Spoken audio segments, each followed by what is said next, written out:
This is CBC Winnipeg News.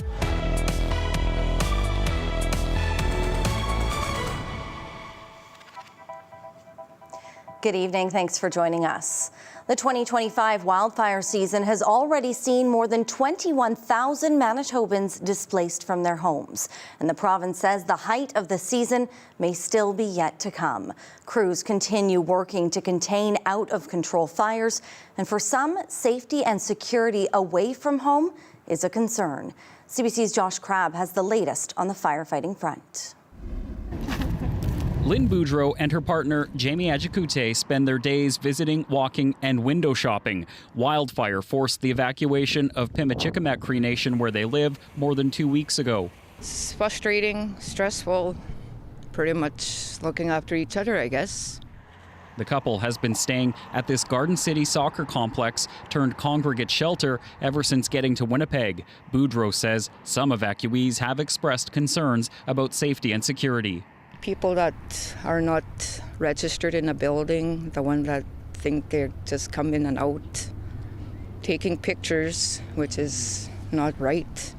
The Manitoba government has taken over security at the site. The province is getting help from police, First Nations safety officers, and outreach workers. For folks coming from communities where they don't have a lot of exposure to the city and to some of the risks that could be here for people traveling from somewhere else that's in a vulnerable situation, it's really important to have solid security. There are about 130 people staying here and another 180 at a congregate shelter in Thompson. Thousands of other evacuees are spread out in 74 hotels in 14 different Manitoba communities, with some in southern Ontario. Many others are with family or friends. There are currently 27 communities that remain evacuated due to wildfire threat, and there are 6 that are evacuated due to wildfire smoke impact. Provincial officials are cautiously optimistic about the wildfire emergency after cooler temperatures and rain. But with hotter, drier weather in the forecast, higher fire danger levels are back. And for communities working on re-entry plans, it's still too soon for most to know when it'll be safe for people to return.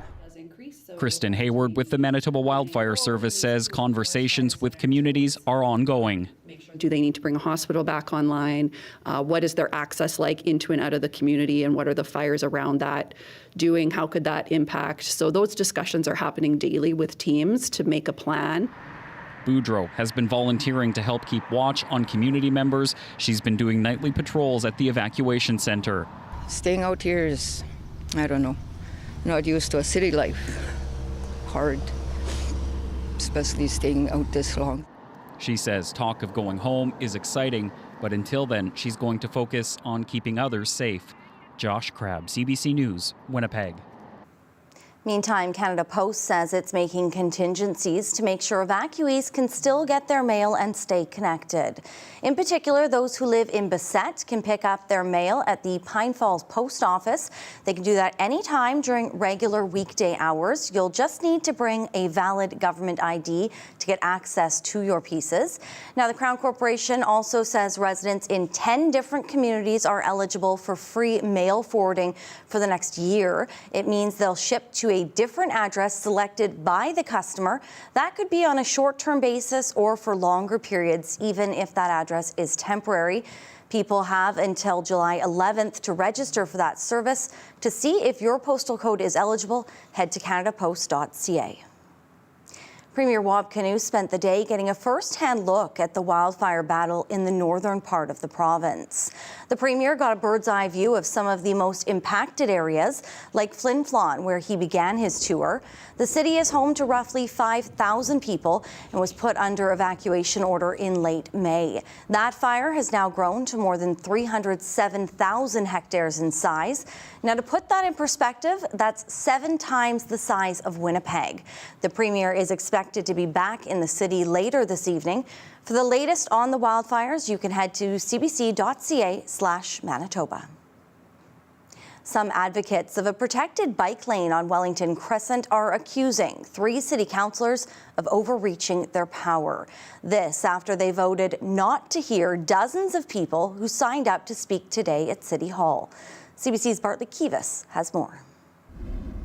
1 year after Rob Jenner was killed on his way to work at the Canadian Museum for Human Rights, the 19-year-old motorist who lost control of the speeding vehicle that killed him is serving a 3-year sentence for dangerous driving, and Winnipeg cyclists are still pushing for a protected bike lane on Wellington Crescent. Some have lost patience with the city of Winnipeg and built this gorilla bike lane barrier that was quickly taken down. Others have lost patience with the time it's taken the city to complete a report about a temporary but fully sanctioned protected bike lane. At least 27 people registered to speak to City Council's Public Works Committee about a 1-month delay to that report, only to hear this. So I'd like to suspend the rules to not hear any delegations today on that item because we're laying it over. Councillors Janice Lukes, Marcus Chambers and Ross Eady effectively voted to put off the delegations until July 3rd. I will call the question. All those in favor? Aye. Opposed? Carried. Linda Vandelar, who took a day off from her job as a nurse at St. Boniface Hospital to come to City Hall, called that a gross overreach of power. The councillors are here to represent the citizens and the residents, so I do not understand it. A lot of people here took time off from work to be here. I personally cannot make it on July 3rd. I'll be in a night shift in that section. I cannot afford to take another day off, and a lot of people won't be able to afford that. A board member with Bike Winnipeg also wasn't impressed. It speaks to how much the city might value the input from the average citizen. Janice Luke says she understands some cycling activists are frustrated. She spent years as a bike and pedestrian trail lobbyist before she was elected to council. I don't think there's anyone here anymore that understands the level of frustration like I do. Luke says she supports a protected bike lane, but transportation engineers need time to figure out a temporary barrier. I hear it's not happening fast enough, but when I look at other protected bike routes that have gone in, this is happening much faster than other protected bike routes. Luke also insists council committees have voted not to listen to delegates before, but she couldn't cite an example when this took place. Bartley Kivas, CBC News, Winnipeg. Manitoba has strengthened its penalties against impaired drivers. Those behind the wheel who cause bodily harm or death twice within 10 years will never be allowed to drive again. But how many people does that actually impact? CBC's Ian Fraze went searching for the answer.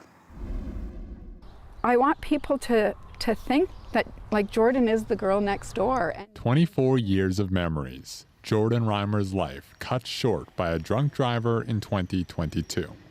Now her mother Karen pushes for tougher laws against impaired drivers. She says Manitoba's latest attempt falls short. It's a pretend legislation to look like Manitoba is moving towards tougher laws. The bill was passed last week, going after the most dangerous impaired drivers. Those convicted of impaired driving causing bodily harm or death twice in a decade will be banned from driving forever. They previously got a 10-year license suspension. Manitoba Public Insurance wouldn't tell us how many people were getting these suspensions, so we filed a Freedom of Information request. It told us almost 4 people on average were being suspended every year. That means roughly 4 people will be prohibited from driving every year under this new law. It's very few people that we're talking about. She says Manitoba should follow Ontario's lead. Drunk drivers convicted of causing 1 death will never drive again. You kill somebody the first time, you don't get a second chance to kill somebody. Justice Minister Matt Wiebe says Manitoba is developing another new law with tougher penalties, but provided no timeline. We're lockstep with victims saying that, we want to strengthen the legislation in any way we can. In the meantime, he says the drunk driving law that just passed will help. If it saves 1 life, that makes it worth it. Reimer hopes whatever law comes next will make her daughter proud. Ian Fraze, CBC News, Winnipeg. Let's bring Riley in now. Riley, it was a lovely day today and a lovely sight behind you as I see no colors. Yeah, this is one of those days where a blank map kind of helps tell our weather story in the province.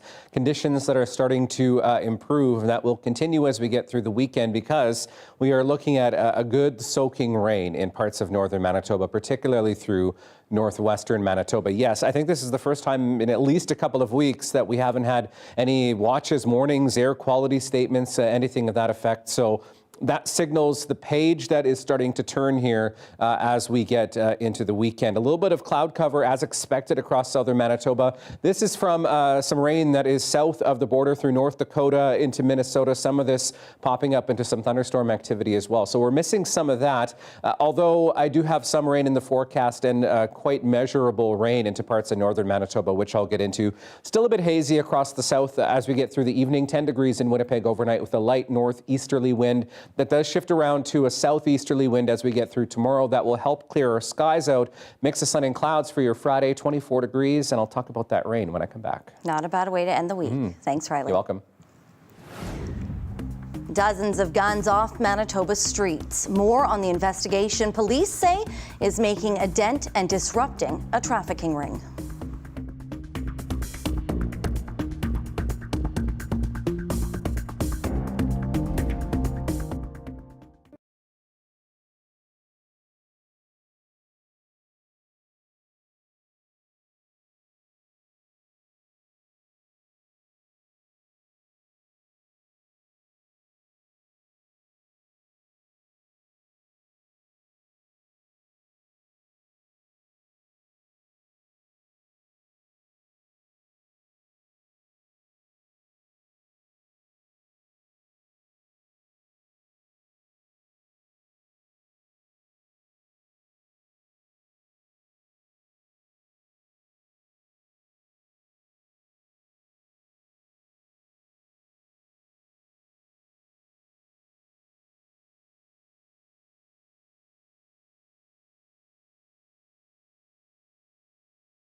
Winnipeg police say they've seized tens of thousands of dollars worth of cocaine and opioids, along with more than 24 guns. It's part of Project Quarry, a joint operation between local police and Mounties. The CBC's Matt Humphrey has more. Winnipeg Inspector Josh Awatsky says the 30 guns were all seized from a single home during Project Quarry. This is a huge public safety issue that someone is able to stockpile this many firearms. And I think it's a relief to everyone that we have these ones off the street. However, we know that there are many more out there. Police say in March, 5 people were arrested and charged with 53 offenses. Search warrants were executed in Winnipeg and the Stonewall area north of the city. $60,000 worth of cocaine and hydromorphone, an opioid drug, were seized, as well as $1,500 in cash, along with drug packaging and trafficking materials. Awatsky says some of the guns were reported stolen, but many were smuggled in from the United States. He says the recent tightening of border security hasn't slowed down the flow of illegal guns from south of the border, despite both countries working together. And we have a pretty good relationship with them and constant dialogue about trafficking. And they're as concerned about it as we are. So. Has there been a decrease since the new border enforcement measures were brought in recent months in smuggling? Not that I'm aware of. Into Canada, no. He says there's a market for guns. The 30 guns seized were worth about $200,000. But there's several different ways that firearms can be smuggled, either across the border, through mail, ways like that. Winnipeg police say among the weapons seized were small devices called auto sears, which can actually modify a semi-automatic pistol into a fully automatic pistol, meaning you don't have to hold the trigger down each time you want to fire a round. Also, they found silencers among the pistols. And police say among those arrested, one was the known leader of a Winnipeg gang. Matt Humphrey, CBC News, Winnipeg. Manitoba's ballooning number of measles cases has the province's medical officer of health recommending people find out their vaccination status. Manitoba now has 98 confirmed and 4 probable cases of measles. That's up from just 7 in May. Dr. Santina Lee says people born after 1985 can go online to find out whether or not their vaccinations are up to date. The Manitoba website for your vaccine records, and you can request it through the online method. If that way doesn't work for you, there are some other options. That includes going to whoever provides you primary health care, asking them, such as your doctor, what your vaccine records are. Lee says for others who are unsure, a blood test is available, but it only measures antibodies. She says if someone gets an extra dose, there are few risks other than benefits. The government is topping up money for the agency that funds the bulk of scientific research in Manitoba. The provincial allocation for Research Manitoba is now $19 million. That's up $5 million from the provincial budget.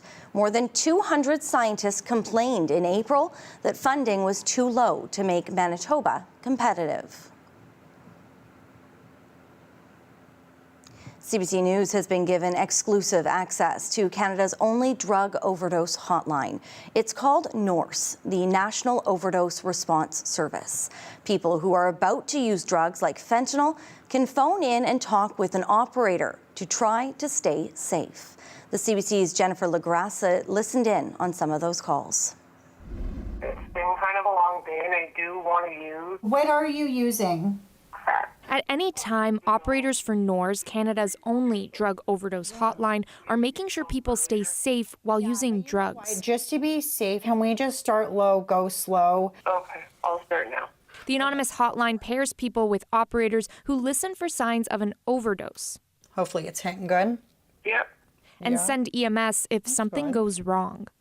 Many overdose deaths happen when people use alone. The hotline is trying to change that. Most calls come from Ontario, Alberta, and BC. Many of them are working professional jobs. They work in construction. They might have had an injury, like a sports injury, for example. Lisa Morris-Miller runs the hotline. The kid at 16 that is popping perks off the street because he twisted his ankle in soccer a year ago and can't get his oxyscript anymore is not looking to die. They got a bad batch of oxys. Funded by Health Canada, programs like NORS are not without critics. The reality of NORS is not socially digestible. I certainly don't think that it initiates or continues substance use. It's taken more than 20,000 calls, responded to more than 200 overdoses. No deaths. Yeah, I always call. It makes me feel just a little bit safer. NORS is another tool meant to give people another chance during an increasingly toxic and unpredictable crisis. Jennifer LaGrassa, CBC News, Windsor.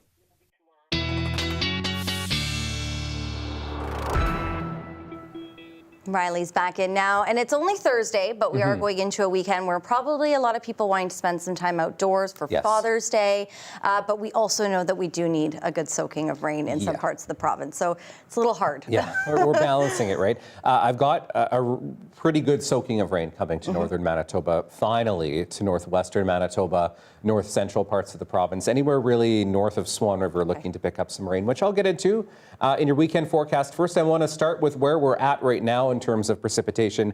This is going back over the past 90 days in terms of how much rain we've gotten and how that compares to what we usually should see through spring for this time of the year. So as you can see, most of northern Manitoba below that 50% mark, Flin Flon even below 40% of the normal for this time of the year. The south, we're in a little bit better shape. Northwestern Ontario still on the dry side, as is the Parkland into the Swan Valley, but southwestern Manitoba right around where you should be for this time of the year. But as always at this time of the year, we could definitely use a little bit more rain. In terms of that potential for the next 5 days, this particular forecast modeling suggesting again upwards of 25 to 50 millimeters into northwestern parts of the province, a little bit less the further east you go. But as you can see into southern Manitoba, really don't have that in the cards. We might get a little bit as we get into early next week. But other than that, we're looking at a pretty dry pattern for much of southern Manitoba. You can start to see the leading edge of some of that rain on Futurecast as we head through Friday. Southern Manitoba, a mix of sun and cloud.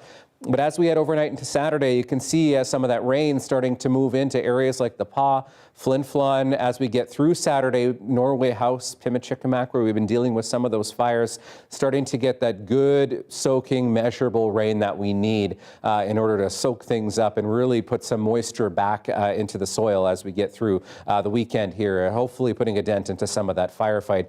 As we get through into Sunday, the potential for another round of that coming through. Futurecast wants to indicate a little bit of that into southern Manitoba as we get into Sunday. Wouldn't read too much into that other than the potential for maybe a scattered shower or two as we get through the weekend.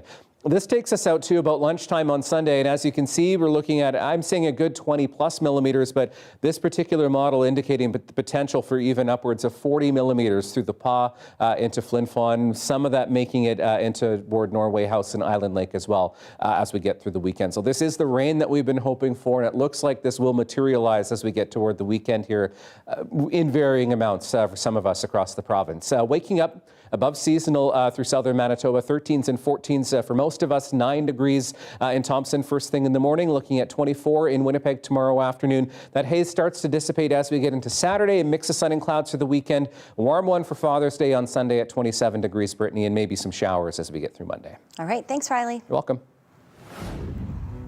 We need to take a quick break, but there's much more right ahead after this. Good time to get out for a dog walk this evening. Stay with us.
Emergency crews in India are working into the night at the scene of the country's worst airline accident in decades. An Air India passenger plane bound for London, England, crashed Thursday afternoon, killing almost everyone on board, including one Canadian, as well as an unknown number of people on the ground. Anna Cunningham reports. A scramble for information outside a local hospital. These relatives desperately looking for their loved ones.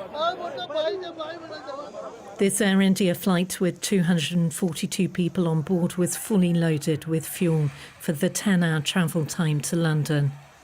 And a warning, you may find the following images disturbing. Just moments after takeoff, some 190 metres in the air, the plane starts coming down. The sound of an explosion heard as it hits the ground. This was a densely populated residential area. The plane struck an accommodation block for medical students. Its tail seen embedded in a building. Rescuers searched the charred debris scattered over a wide area with the smell of aviation fuel heavy in the air. More than 200 bodies have been recovered so far, including from this residential area. The family of the one Canadian passenger on board, dentist Nirali Suresh Kumar Patel from Mississauga, Ontario, have confirmed she did not survive the crash. Against the odds, one passenger walked away. A British man, Vishwash Kumar Ramesh, seen here in hospital meeting the Indian Home Affairs Minister Amit Shah. India's aviation minister has vowed to thoroughly investigate how this deadly crash happened. We are not going to leave any stone unturned. We'll do properly according to the protocol, and we are going to go to the depth of why this incident has happened. The search is now on for the plane's black box audio flight recorder, hoping it may give an indication of those final fatal moments on board Flight AI 171. Anna Cunningham, CBC News, London. Heightened tensions in the Middle East have prompted the U.S. to move some of its staff out of the region.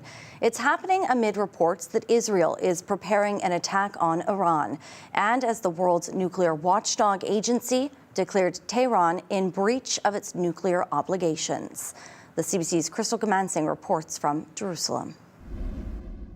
U.S. Embassy staff here in Israel were instructed to stay close to Tel Aviv and Jerusalem, given rising tensions in the region. Now, those instructions follow U.S. President Donald Trump Wednesday night saying the region could become a very dangerous place. He confirmed that non-essential staff and their family were removed from the embassy in Baghdad. Now, the U.S. networks CBS and NBC both reported, citing unnamed U.S. officials, that Israel was preparing to strike Iran and that Iran could retaliate by hitting U.S. bases in the region. Now, the U.S. president did speak with Israeli Prime Minister Benjamin Netanyahu on Monday to update him on upcoming negotiations between the U.S. and Iran on a nuclear deal. It's very simple. Not complicated. Iran cannot have a nuclear weapon. The U.S. president has repeatedly said if those negotiations weren't successful, then there could be military action against Iran. Now, local media reports say Israel's prime minister's top aide and strategic affairs minister Ron Dermer, as well as the head of the Mossad, will be meeting with U.S. Special Envoy Steve Witkoff before those scheduled negotiation talks on Sunday. Israeli officials say they want to make Israel's position clear to the U.S. Now, Iran is a non-proliferation nation. It can't have nuclear sites for weapons purposes, only for civilian purposes such as medicine. Today, for the first time in nearly 20 years, the board governing the nuclear watchdog, the IAEA, said that Iran was in violation of its obligations, citing repeated concerns and refusals to explain nuclear materials at sites that were undeclared. Now, Iran's president has said that it will not be bullied or oppressed, and that if there are any strikes against nuclear facilities, those sites will be rebuilt. Crystal Gamansing, CBC News, Jerusalem. Now, as you've heard, this year is already one of the worst wildfire seasons on record, and it's likely to get even worse. David Thurton now on the toll the fires have taken on the land and the international attention they've sparked. 1 month in, and it looks like this wildfire season could smash records. It is very clear that this wildfire season is off to a very challenging start. More than 3.7 million hectares have been burned, and wildfire smoke is affecting air quality across the country. So much land has already burned. 2025 is on track to be Canada's second worst wildfire season. Right now, more than 200 forest fires are burning, more than half are out of control, and things could get worse. The outlook in the 2025 wildfire season indicates that wildfire risk across most of Western and Northern Canada is expected to be elevated over the coming months. A hot and dry July will increase the likelihood of fires throughout the Northwest Territories and the Yukon, and on Vancouver Island and southern British Columbia, where the fire danger is expected to be the highest. Alberta is also on high alert as it gets set to host the G7 summit this weekend. There's no wildfires impacting Kananaskis, and we do continue to monitor the fire danger in the region. Wildfires may not pose a threat to attendees, but it will be on the agenda, with Canada pushing for collective global action in their wake. I can tell you that one of the things that will be presented at the G7 is called the Kananaskis Wildfire Charter, with respect to taking steps to deal with all aspects of wildfires, including mitigation, preparedness, response, and recovery. The government says other countries have agreed to the Wildfire Charter in principle, especially as Canada's wildfire smoke often finds its way to the other countries that are participating in this G7 gathering. David Thurton, CBC News, Ottawa. Thousands of wildfire evacuees in northern Saskatchewan started to return home this morning. The chief of Lac d'Orange Indian Band says the community will begin the healing process in the wake of widespread devastation. So there's been a lot of devastation. The fire just ripped through. So we do have mental health supports ready, and we also have our elders that are ready to support. So it's going to be tough, and just to acknowledge that, that it's devastating, and it's going to be hard on our community members as they come home, but we'll be here with them and we'll help rebuild, and we'll be here to support them any way we can. Evacuation orders affected about 7,000 people from 3 neighboring communities in Saskatchewan. Recent rainfall and favorable wind conditions have helped crews in the area contain the fire. A new report from the Canadian Institute for Health Information is out. It shows an increase in medical procedures over the past few years that have helped clear away the backlog created by the pandemic. But it also points to longer wait times for some surgeries. Christine Burak takes a closer look. More surgeries are happening in Canada, but compared to 2019, a new report shows more patients are also waiting longer. I can understand that it seems maybe counterintuitive at first. Here's how it breaks down. In 2024, the number of hip and knee replacements went up, along with cancer surgeries. And if you need a new hip, the goal is to have surgery within about 6 months. 68% of patients did. But pre-pandemic, the rate was 75%. Same goes for knee replacement surgery. More patients left waiting. And waits for some cancer surgeries also increased by 1 to 5 days. So what's changed? A growing and aging population that is really increasing the demand and the need for surgery. The number of Canadians 65 and older has grown by 19% since 2019. Patients are more complex, and there's a shortage of healthcare workers. This is not something that just all of a sudden happened. Some patients argue governments knew these hurdles were coming and failed to invest in workers and beds. All of a sudden, I'm finding out that my 6 months is now a year, so things haven't gotten any better. It's very disappointing. How long you wait can depend on where you live. In Ontario, 79% of patients had their knee replaced within about 6 months. In Alberta, the number drops. And in Quebec, it's even lower. I do hear patients in our area as well that come to us that mention that they had to get their surgery done in a private center, and they had to take money out of their RRSPs to get their surgery done. At this public hospital in Quebec, Dr. Jan Armano says they're cutting wait times by sending patients to the next available surgeon and extending surgery hours. Our wait time is between 3 and 4 months for a knee and hip arthroplasty. We only have about 10% of our patients on the waiting list have currently been waiting for more than 6 months. He thinks provinces can speed up wait times by incentivizing recently retired healthcare workers with flexible hours and finding ways to keep the employees they have to get more Canadians the surgeries they need. Christine Birak, CBC News, Toronto. And some exciting news from the Jets tonight. Goalie Connor Hellebuyck is the winner of another 2 awards, although it might not be a surprise to really anyone. The National Hockey League announced Hellebuyck has won the Vezina Trophy for Best Goaltender. This is the 3rd time he's won the trophy. Hellebuyck also won the Hart Trophy for Most Valuable Player. This news was spoiled early in the week by a leaked photo. The last player to win the Hart and Vezina was Carey Price back in 2015. Now, at the end of the regular season, Hellebuyck also was awarded his 2nd Jennings Trophy. That goes to the goalie on the team allowing the fewest goals. One trophy Hellebuyck still has yet to win, along with the Winnipeg Jets.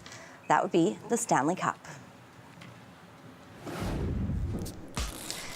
It's art that sticks. This Winnipegger shows us how he creates intricate portraits using colored duct tape. More on that straight ahead.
Well, it's something you might have on hand at home in case something needs a quick fix. But for one Winnipegger, duct tape has an even greater purpose as a medium for creating detailed portraits.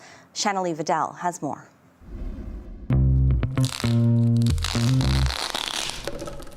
That was a good one. That's Levi Sobering strategically pulling a layer of bright green duct tape off his canvas. It's almost like paint by colors, but you're removing tape instead. While some people might use duct tape for repairs, he uses it to create detailed portraits that range from superheroes to musicians to athletes. As you get closer, you can see all the lines in all the tape, and you can just see how intricate it is. And you know, it's hard to believe that something like this can be made out of duct tape. This is Gord Downie, a Canadian legend, and also one of his most iconic pictures with the Jaws shirt. Pretty much black, white, and gray, but a little splash of color for something to pop. I start with a 1/4-inch board of MDF. Doesn't look like wood anymore, but I layer tape in different directions. So I got white and then gray and green, all the other colors. And I draw the image on with a projector, and then I reference the picture on a laptop while I cut through all the layers, and then peel out the top layer until I find the color that I'm looking for. This is Willie Jefferson. This is a player for the Winnipeg Blue Bombers. I did tag him on Instagram, and I made one of him before this one of him holding the Grey Cup, which we've talked over Instagram about it. So I'm pretty sure he's aware. And this little spot, and then we're good to go. I definitely look at different colors of gray duct tape and think, oh man, how can I use that? Or I don't think of it as like a tool necessarily anymore. It's more so like, how can I incorporate that color into a project? The other tricky thing is trying to dig in with a knife. Sometimes you can scratch up the layer below or puncture it. So I gotta be very careful when I'm scooping the tape off. It's kind of what I do whenever I have a spare half an hour or an hour or 2 hours to work on something and, you know, take my mind off of everything else. The white almost wanted to come off, so in that case, if that happens, I just go from the other corner and hopefully it works better from that side. Sometimes they take 4 hours, sometimes they take 10 hours, sometimes they take 20 hours. The longest one that I've made was a portrait of Bob Marley, and that took 24 hours. Levi Sobering has created nearly 400 works of duct tape art. Most of them have been sold or given away, but there's one in particular that Levi is hoping to hold on to. Eminem's one of my favorite artists, so I had a little bit of downtime and I said, why not make one for myself? Why not treat myself? Would you sell it? I would. It would just, you know, I think it would just have to be at the right price. Shanley Vidal, CBC News, Winnipeg.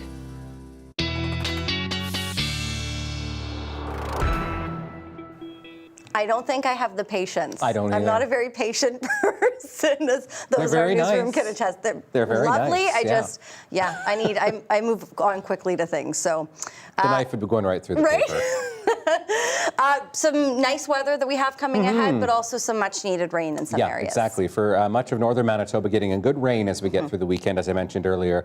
Pleasant day again tomorrow for a dog walk, and I think you'll notice as we get through tomorrow, the haze starts to lighten up a little bit. It's been a bit hazy out there, hasn't it? Okay, your dog walking forecast for Friday. Nova and Gracie eager to get outside, maybe in a little bit of a clearer sky as we get through the weekend here. Thank you, Jay and Chelsea, for sending this picture in. You can send your pets to talkback@cbc.ca. As always, mix of sun and clouds again tomorrow, pretty similar to today, although I think a little bit more sunshine through the day. Tomorrow, 14 degrees first thing in the morning. Southeasterly winds, I think, will help to push some of that haze out of the Red River Valley and out of the southern Interlake even. It'll help kind of disperse things a little bit here and kind of clean up our atmosphere. 23 degrees as we head into the supper hour. We're under a bit of a ridge here. And that is what will, at the end of the day, help us to kind of push some of that smoke along as we get through the day on Friday. pretty weak ridge. It hasn't pushed some of this warm southerly air up into the southern prairies, but it has allowed us to kind of reset and change our pattern around here as we've gotten through the last couple of days at least. Temperatures very seasonal for this time of the year. 23 degrees in Winnipeg. Downtown we peaked at 23 this afternoon. Very briefly we're at 24 at the airport through the mid-afternoon here in Winnipeg. 20 in Dauphin at the moment. You can see where the jet stream kind of cuts through Manitoba. Some cooler air to the north.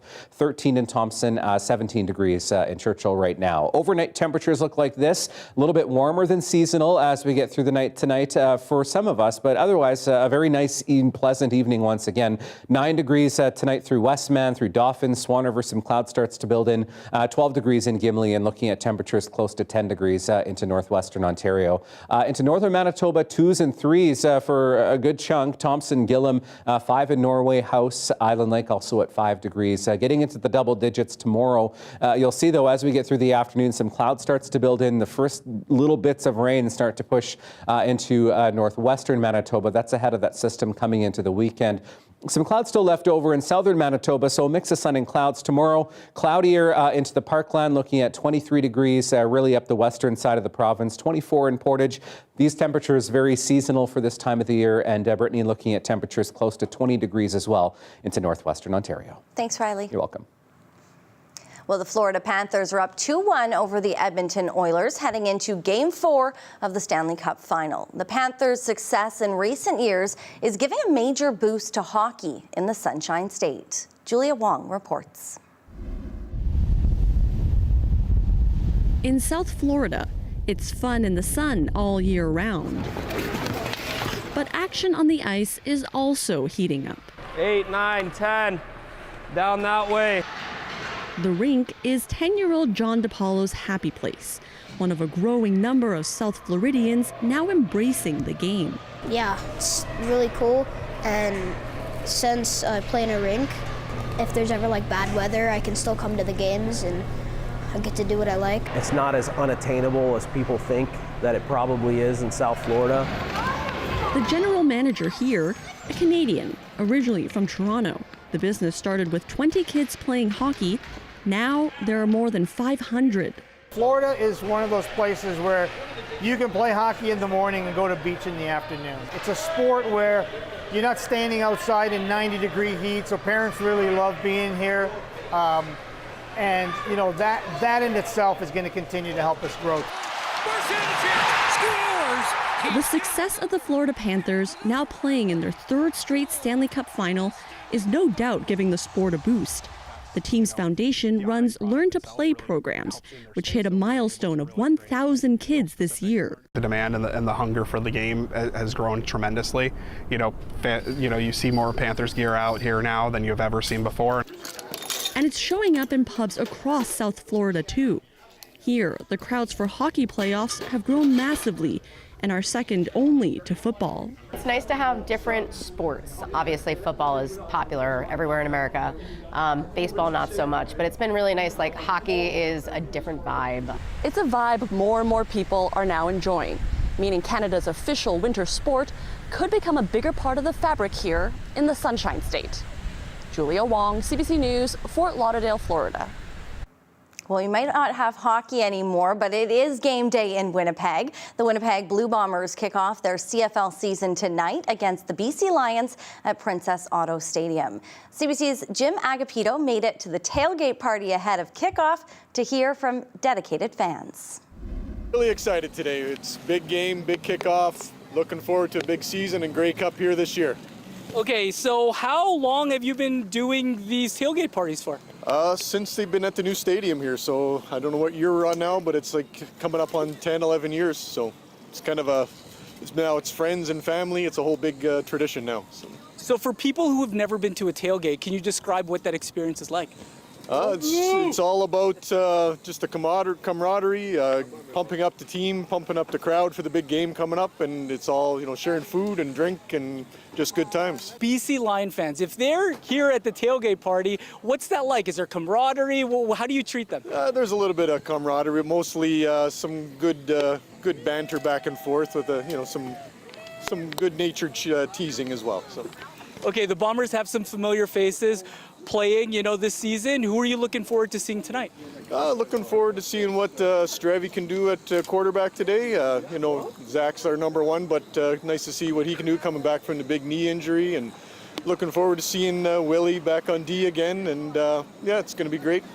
Okay, Winnipeg is hosting the Grey Cup this year, which adds some special energy. Tell me, what would, making it to the Grey Cup, and what do you want the season to be like for the Bombers? Oh, we're definitely, we all got our season tickets. We're looking forward to tailgating and cheering on the Big Blue for the Grey Cup. It could be minus 20, but we'll still be out here, and it's big for the city, big for us, and it's going to be huge, and this time we're going to take it home. So. Game 1 towards the Cup. Well, still ahead, a retired auto worker turned Walmart greeter garners praise for his viral videos. We'll show you in our Daily Lift. Plus, Riley is back with a last check on our forecast.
All right, let's have a look at Father's Day. We'll skip ahead here quick because I know a lot of folks probably eager to get outside for Father's Day, and we're looking at a pretty nice weekend for that as well.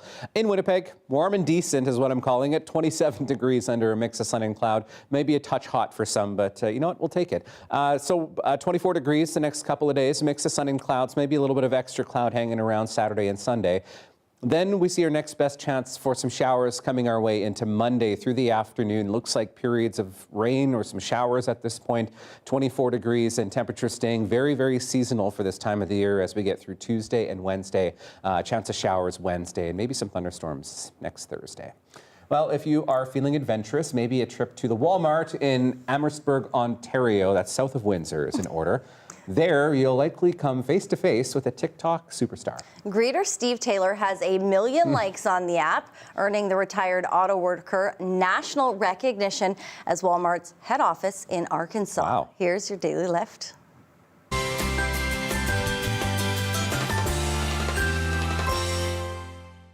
This is Future Steve here, and we're actually in Arkansas right now. Woohoo! Woohoo! It's been absolutely crazy. I've been meeting people from all over the world saying they watch my videos. Their guys are laughing, and a lot of people are laughing and enjoying them, and they're calling me Mr. Famous and everything, so it's been quite an experience. Out of 133 stores, 33,000 associates in all of Ontario, Shining Star of the Year. The other night when we were at the big meeting, totally unexpected, we're sitting in our seats, and all of a sudden they put a picture of one of our videos that we did that actually went viral. And that video, when that came on, people were just cheering through the whole building. It was amazing. Steve, what are you doing? It'll be 18 years I've been with Walmart this year. I went in the store as they were actually doing the inside. It was pretty empty when I started there, so we sort of watched it grow together. I never thought this would have happened, but it's an amazing experience, and we're having a lot of fun with it. Oh my, I love that, woohoo! I don't know, is that a cat? We were thinking fox. We think one of those kind of cartoon foxes it looks like, but he sure looks like he's having fun. Yes. And I bet he brings a smile to a lot of people's faces. I am sure a lot of folks go to Walmart just to see him. Yeah. Because I would. Right? Time to go to Ontario. Exactly. Have a wonderful night. We will see you back here tomorrow. And as Steve says, woohoo!